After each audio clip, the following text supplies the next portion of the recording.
and unleash a blitzkrieg that the 24-year-old has never seen. And we begin. Two southpaws. Valero would love nothing better than at any point in this first round to push DeMarco against the ropes. You can see that's his goal as he continues to move forward. The jab is an important weapon for both men. And Valero uses it mostly as a rangefinder. There's a beauty from DeMarco. DeMarco normally a slow starter. Valero said he watched only 2 rounds of tape of DeMarco. DeMarco and his trainer, Romulo Quirarte, just the opposite. They watched what they could get their hands on of Valero, even though that's not much.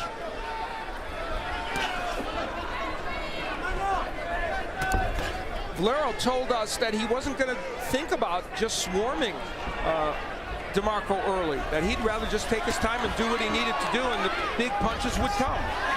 I saw Valero in the elevator in the hotel. He doesn't speak very much English, nor I do Spanish, but he looked at me, he threw a right hand, and he said, "I'm a machine. I end it quickly," with the right hand. He saw me in the elevator, did the same thing, and used an expletive to add to that. And already some blood on the face of Valero. Underneath the eye, on the cheekbone. What? I guess that came from a punch. I don't know. May have come from that stiff jab delivered by DeMarco at the very beginning. And that's what Valero wants to do when he gets DeMarco on the ropes, throw a lot of punches.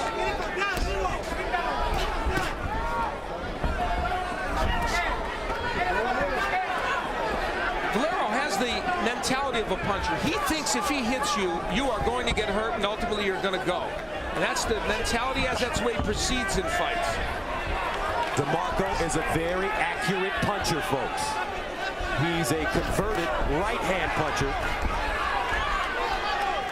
Decided to turn southpaw when he watched his uncle, a former prize fighter, who was a southpaw fighter. So he has a lot of strength in the right jab and the right hook, and he'll go under and over with it.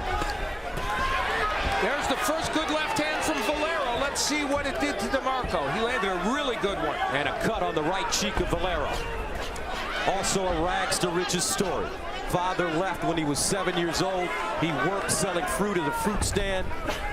As he searched for work, he found a job working at, of all places, a gym. And he ended up becoming a national champion in his homeland of Venezuela. And that's the end of the first round. Taken very, very well. Round 2 scheduled for 12 for the WBC lightweight title. Edwin Valero, the champion, in red. Antonio, the kid DeMarco, in black. The DeMarco people believe that if they can take this fight into the 5th or 6th or 7th round, they'll do well. Although we should say that Valero has won his recent fights in that same time frame with stoppages. That's where DeMarco doesn't want to be against the ropes, and he motors off it. DeMarco's people telling us that they want to keep this fight in the center of the ring. There's a left hand by Valero grazing the head, but look how peaceful, how tranquil Antonio DeMarco is. Very relaxed to start this fight. He is. The one mistake he's making, and Valero's taking advantage of it, is he's bending down a bit, and Valero's starting to land some of those straight left hands. As when DeMarco bends in, that's a big mistake, and Valero's got the power with that straight left. He's just like a freight train with that left hand. He's always got an eye towards throwing it. I'll say it again, DeMarco a slow starter. He'll pick his shots, but he really turns his punches over, and sometimes they come out of nowhere. You know, Valero's throwing some good combinations. That was a great jab by DeMarco. Valero is a good combination puncher when he employs that, and he's doing it in spots here tonight. Valero with both hands down. Valero saying that he caught an elbow. Now he's got a gash over his right head. Yeah, that didn't come from a punch. I guarantee you that. Wow. That brings us back to the WBC rules. Even an accidental foul results in a point deduction from the uninjured fighter. So a point was taken away from DeMarco. DeMarco. It would have been 2 points had it been intentional. But boy, that's a big gash. Wow, blood pouring down the side of his face and all the way down to his trunks. We will see now what the champion Edwin Valero is made of. And he comes out, and it's time to brawl. But remember, if this fight were stopped before round 4 because of that cut, it would be a technical draw. So if Valero thinks he's got to try and end this fight quickly, that's not the case. After round 4, they would go to the scorecards. Remind you of when Marvin Hagler saw his blood against Tommy Hearns. He turned out to be another human being. He did indeed, and the difference is that came from a punch. DeMarco trying to remain patient. But there is an awfully big target on the face and a mouthpiece now gone. Valero loses his mouthpiece. DeMarco, he wants to fight his urge of being a brawler. Here comes Valero. It's interesting. That was an intriguing round. Neutral corner. It's not over yet. Come in.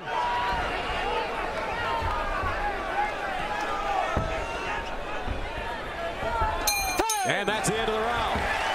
Valero would lose his mouthpiece and have to fight a long time. That left hand got there. He'd have to fight a long time without the mouthpiece. But another little mini drama going on is I believe there's also a cut just over the eye of Valero, and that one could be more dangerous over the right eye. That's the kind of cut that could have a fight stopped. So he's got some issues to deal with. DeMarco, very patient.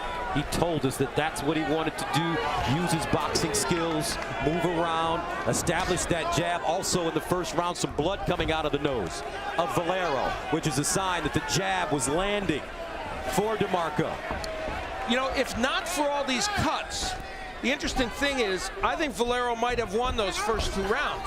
So for him, it's going kind of the way he wants. And yet, you can make the case for DeMarco. He just wants to get out of these first 3 rounds, and he has landed some meaningful punches. There's no question about that.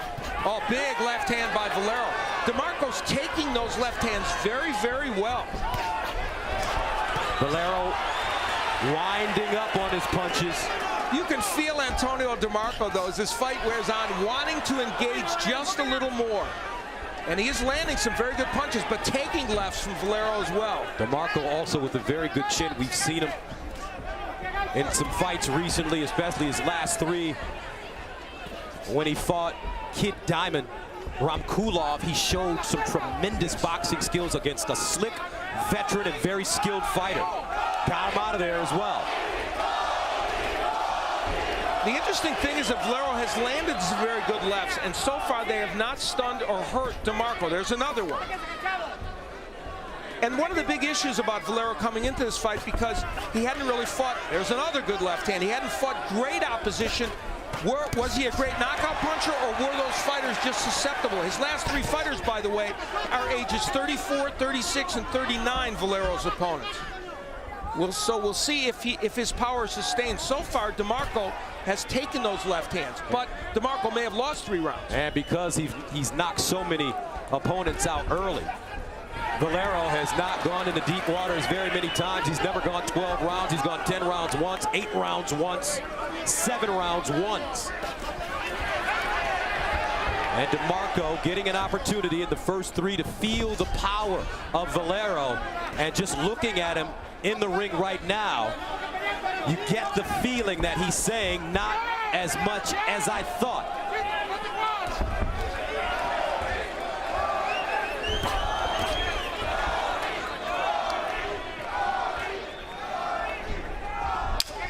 Blood still coming out of the gash on the right eye of the champion. Edwin Valero in red. And that is the end of the round. At the top of our broadcast, concerned with getting through the first 3, because Valero has knocked so many people out early. 18 straight at the beginning of his career in the first round, 19 overall in the first round. And now we go to round 4. Expect to see DeMarco start to pick up the pace. And you know, one of the things Edwin Valero's done better than I think some might expect, when you watch him on tape, sometimes you don't see all the skills. He's not a bad defensive fighter, and I'm going to tell you something else. He punches in combination better than you even think. But I will say this, he keeps his hands awfully low, Al. He does. Look at his hands, and he keeps his hands low in punching range. Nice stiff jab by DeMarco. DeMarco landed a very nice punch there, but the volume of punches coming from Valero, and it is true, DeMarco normally picks the pace up in rounds 4 and 5, and we'll see if he does. Matador versus the Bull, and so far the Bull has been able to throw combination punches in Valero. As Al mentioned, looks like he does have the lead thus far. And that's our unofficial view. The judges may see it differently, but he's certainly been more active. He's landed more shots, probably more power shots. Singular punches from DeMarco look good. There's big shots by Valero. DeMarco almost buckled, saved by the ropes. Now some redness on the forehead of DeMarco. You don't know if it's Valero's blood or not. And this is usually when Antonio DeMarco gets into a firefight. And look, he's coming forward. When he's hurt is when he goes after his opponent. This is a big round for Edwin Valero.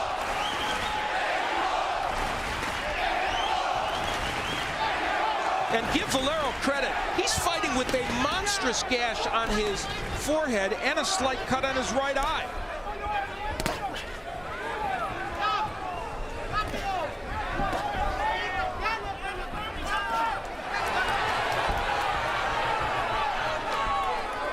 DeMarco eating that jab.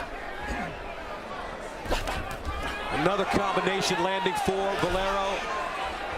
But the question is, what kind of gas does a champion have in his tank when you consider that he has not gone into deep waters very many times? And DeMarco gets better as the fight goes on. That is the question right now. And that is the strategy.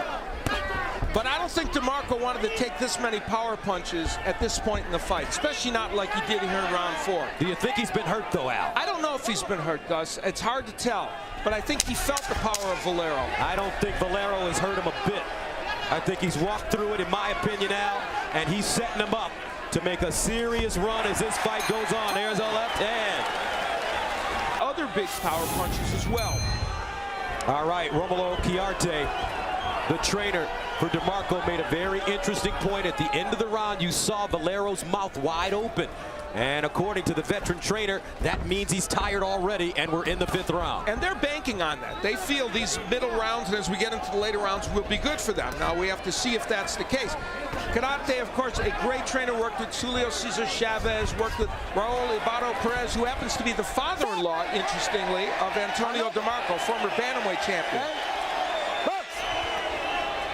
And let's take a look at the official judges' scoring. As we anticipated, a big edge for Valero. 2 judges with it 39-36, and Oren Schellenberger has it 40-35.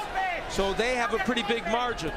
And remember, a point was deducted. Now here, the rest row, which has made the scoring a lot closer all night. 2 for Valero, and Mark Walsh from AP has it a draw, interestingly. I have every round for Valero. Valero's mouth open again. So, I have it 40-35.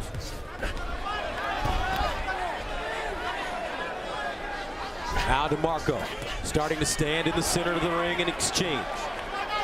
And these are the rounds where what you talked about, Gus, we will see if it is so. If Antonio DeMarco, as they clearly told us before the fight, would be able to control these rounds. But as Chiarte told him, he's going to have to be more active with his punching, or else he won't make Valero more tired, and he won't win the fight.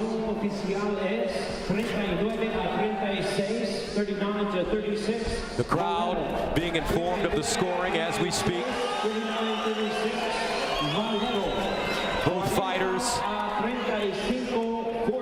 Spanish fighters, understanding, probably hearing the scoring as it goes on, as they go toe-to-toe in the middle of the ring. Break, break. And interestingly, not a lot of booing. I think they understand Antonio DeMarco hasn't won many, if any, of these rounds.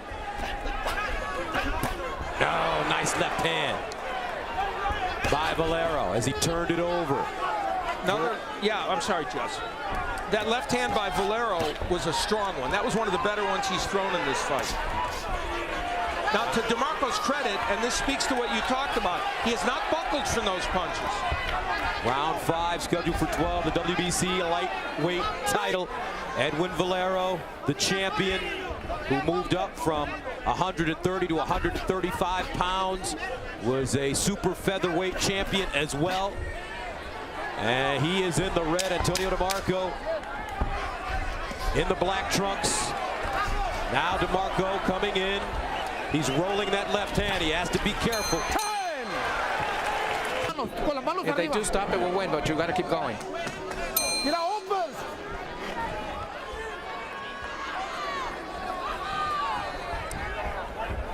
Round 6 scheduled for 12 for the WBC lightweight title. Edwin Valero, the champion, in red. Antonio DeMarco, the young #1 contender, in black. And so far it's Valero, according to the judges, who is running away with this fight. We are experiencing open scoring this evening.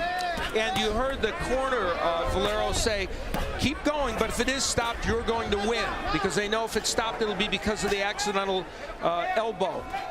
The accidental head elbow taking place in the second round on the right side of Valero's head. You know, Edwin Valero really does remind me of the younger version of Manny Pacquiao. Before Pacquiao became such a superb boxer puncher, he fought this way. Jab, jab, straight left hand. A little bit of head movement. Take a punch here and there and push your fighter back. And there's the left hand again. He is like a mini version. Right now he's a mini version. He's a bigger version when Pacquiao fought this way of Manny Pacquiao. And there's the straight left again by Valero. And Valero does some things that you don't notice. He jabs to the body. He feints. He's a more complete fighter than I thought when I watched the tape. And here comes DeMarco.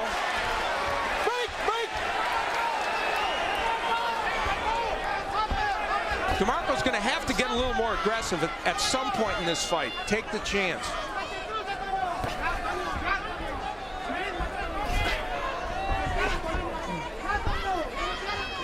Valero has been down once in his career. He was put down as a junior lightweight, but he's certainly never been stopped. And again, another left hand bouncing off the head. Very nice right hook by DeMarco. And that got Valero's attention. Now DeMarco gaining a little confidence. And making Valero ties him up. Yeah. And that is a sign. Valero felt that punch. He felt the right hook and the straight left hand of DeMarco. Those are the first good body shots landed in a long time by either fighter.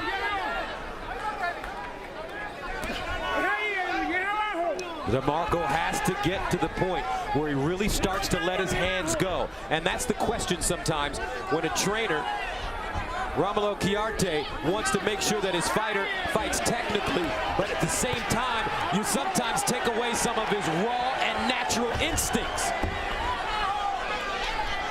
For DeMarco, he doesn't want to wait too late. Well, he's dug a monstrous hole for himself. This round has been won by Valero as well, despite the two good punches that DeMarco landed. Valero has dominated the round. Time. And he lands it there. He also would follow with a straight left. DeMarco's got to find a way to land that hook more often, and he has got to start getting going here because he is way behind in this fight. Round 7 scheduled for 12 for the WBC lightweight title. Edwin Valero, the champion, running away with it right now in red. Antonio DeMarco, the challenger, has to start letting his hands go. He's going backwards. He needs to start moving forward.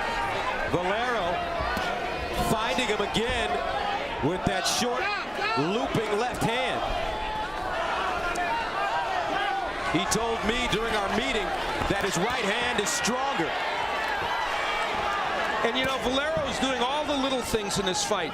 Doubling with the jab, feinting to the body, throwing combinations, all the things that not everybody thought he would do throughout a fight against a good fighter. That's exactly what he's doing. So that's why he's winning every single one of these rounds, or most of them. Right now, DeMarco looking like just an ABC fighter. No special effects, no urgency. That's a very good way to put it, yeah. Kind of generic, if you will. Yeah, and you know, we've seen him perform very well. But again, nice hook by DeMarco. That's what he's got to land. But again, we have not seen him against this caliber of fighter. Valero continuing to come in, setting him up. He wants a knockout. He wants to show the American public that he's a future superstar in this weight class. There, double left hook by Valero, the champion, starting to open it up a bit now. But you know what was the most impressive thing about that? After he landed all those punches, he stepped back to make DeMarco miss. And that's what we don't know that he can do against a good fighter, and he's doing it. Early in his career, Valero was known as a fighter that had incredible boxing skills, not just a brawler. They said he was like water with his hand speed and also with his footwork. He told us in our meeting yesterday that he can do that if need be, and we've seen him do it this evening. Absolutely, Gus. I didn't see it on the tapes. You see it tonight. There's all the subtleties. He's still not the greatest defensive fighter on the planet and can't be hit, but it's hard to hit a guy when he throws an 8-punch combination like that, and they're pretty accurate. And nothing in return from Antonio DeMarco. You wonder if he's confused, because Valero throws a lot of punches from weird angles.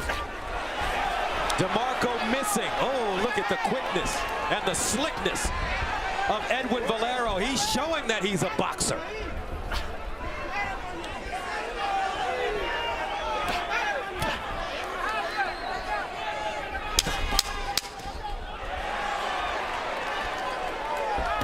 Round 7 coming to an end.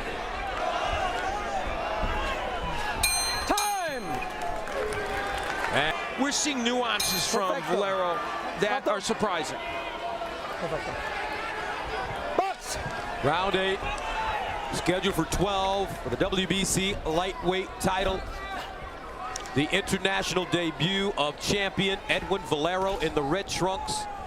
He's fought in Japan, he's fought in Venezuela, he's fought in Mexico, he's fought a few times in the United States, but never in front of big audiences, and he knows that this is his opportunity to show America especially what he can do, and he's been doing it. He really has. And you know, we talk about DeMarco potentially having the advantage later in the fight, and DeMarco coming on in this round. But we have to point out that Valero, when he won the super featherweight title in 2006 from Vincent Mascara, dominated rounds 6, 7, and 8, and 9, and knocked him out in the 10th. Now this, oh my, what a left hand by Valero. So Valero does know what it's like to control the latter part of a fight and win it. But in this round, DeMarco's come out with conviction, but for his trouble, took a big left hand. And that's the danger for DeMarco. When you come forward, you might walk into one of those straight lefts like he did. Valero, very effective tonight with that step back after he delivers his combination. And he's also, because of his slick fighting, taken the crowd out of this fight. Oh, mean left hand. There's another one. Now Valero starting to pick apart the 24-year-old DeMarco. DeMarco landing a right hook. DeMarco needs to turn this around with a monstrous right hook, and that'll be what does it if he can. And that's what he needs right now very badly. And like Manny Pacquiao, though, Valero throwing so many punches in combination from different angles, from different hand placement. You know, I said he was the old Manny Pacquiao. Right. He's a little more straightforward, one-dimensional. Exactly. But he's actually a combination of the old and new Manny Pacquiao, because he's throwing, although certainly he's not as good a fighter as Pacquiao right now. No one is. Maybe Floyd Mayweather. But the fact of the matter is, he is showing all those nuances. Maybe Floyd Mayweather?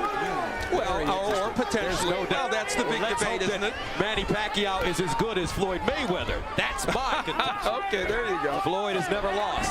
I have great respect for Floyd. He's a terrific fighter. He's not been as active as Pacquiao. 8 rounds scheduled for 12. 17 seconds to go. Oh, low blow by DeMarco. He's getting wild now. He is taking a beating in there. Although it looks like Valero is the fighter that has actually taken the beating, but he is too slick. Excellent. Tony DeMarco in a lot of trouble now, folks.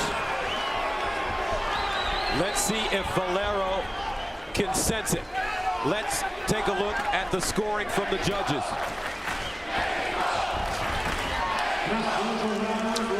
You see every judge with a 79-72 score. I have an 80-71, but clearly Valero with a big margin. Our press row scoring with it much closer for Valero. Alfonso Bernal, from the paper here in Mexico, Philippe Leon from Fight News, and Mark Walsh from AP with it a little closer for Valero. Valero now moving in. He told us that he wouldn't go looking for the knockout, but he wants it. And this is a point in the fight, though, where even though DeMarco had the look of a really beaten fighter in that corner, for Valero, there's still danger to get hit with a right hook, but he is landing big shots. DeMarco eating shot after shot. That left hand is vicious. Now he goes to the body, comes over to the top, barely misses with the left hand. If this round goes really badly for Antonio DeMarco, Romulo Quirarte, who is as close as you can be to a fighter and maybe like a second father to DeMarco, might think about ending this thing. I agree with you 100%. Quirarte kept asking Tony what he wanted to do, how he felt, no answer. Most of the time during that 1-minute break. And there was talk in DeMarco's corner that if he didn't get busier, they were going to stop the fight. Nice straight left hand by DeMarco, but it's one and done when he throws punches. Valero, so slick. And I think we need to put to rest the idea that Valero can't fight in the later rounds, as he did against Mascaro when he dominated 6, 7, 8, and 9. That's what he's done in this fight. Ooh, another good combination by Valero. Ooh, 1-2 stiff as he steps off. Dips in, dips out. Great head movement. Chopping up the younger DeMarco. No answers for DeMarco right now. Knows that he's trailing the fight and he won't move forward. DeMarco and his people, monstrous left by Valero. They asked for Valero. They wanted to fight him. They thought the style of DeMarco would lend itself to beating Valero. Like a lot of other people, I think they underestimated some of the skills of Valero. 7 seconds ago in the 9th round, scheduled for 12. Now Tony DeMarco, mouth open, tired, a beaten man as he... That's it. That's it, folks. Tony DeMarco retiring on his stool. The champion continues to reign. Edwin Valero, another successful title defense as he stops young Tony DeMarco and retains his WBC lightweight title.